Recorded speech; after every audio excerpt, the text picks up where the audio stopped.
كان سبيطار كبير وين كيبدا فين هاد اللي يعاونوا الانفراد ينفرطيو فين نفرطيو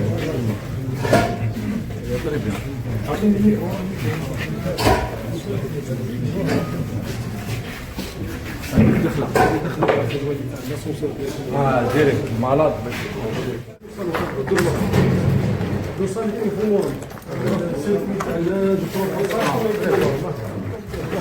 هنا يقدروا يزرعوا هنا يزرعوا هنا القاع يكون هنا ان شاء الله درنا دو سال اوبيراتوار في نورم كاينين في نورم سيد وادي معاهم من الاسانسير مع السيركوي تاع البيرو ستيريليزاسيون تاع الماتريال كلش في نورم.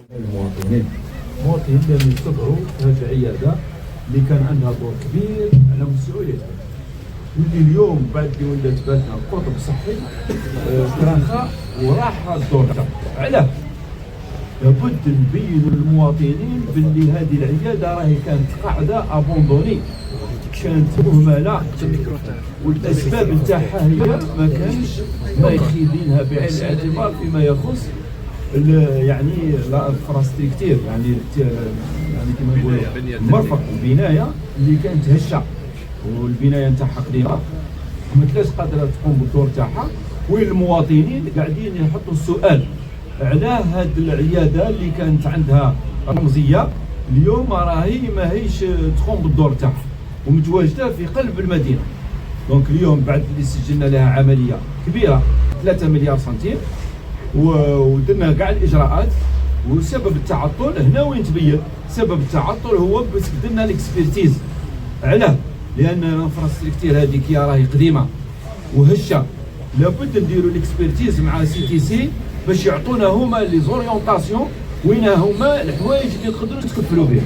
اليوم فضينا كلش، تم تعيين المقاولات، دوك واش بقى سيد المدير تبين لنا برك شحال دير لي دورياليزاسيون وتكثفوا من المتابعه والتفتيش والمراقبه وباش يعطوها لنا رابيدمون، لان هذه العياده وهذا الجناح وهذا المرفق عنده دور كبير فيما يخص السمع، الحنجره، الانف وغيرهم من يعني الزارتيكل اللي راهم عندهم اهميه على مستوى. وعلى الاجل تاع الانجاز احنا تفاهمنا معاه على 45 يوم، هو دار 90 يوم سي الصحه وهضرنا وين اروح المقر كيفاش 90 يوم؟ هذا انت يا صاحبي، راك ناس ملاح ومعروف وانسان خدام، تجي لنا 90 يوم حنا لهنا. لا نقص 45 يوم صحيت على بحال فوالا.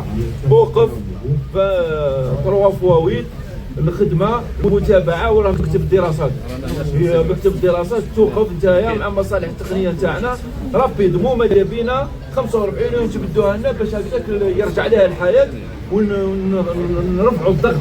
راكم تشوفوا الضغط اللي عندنا على مستوى مستشفى الجامعي، على مستوى ليزيرجونس، على مستوى المرافق نتاعنا، وهذه مختصه. وعندنا الحمد لله الاطباء والاساتذه والمختصين اللي راهم ينتظروا فيها باش هما يزيدوا يقدموا حاجه جديده للولايه نتاعنا.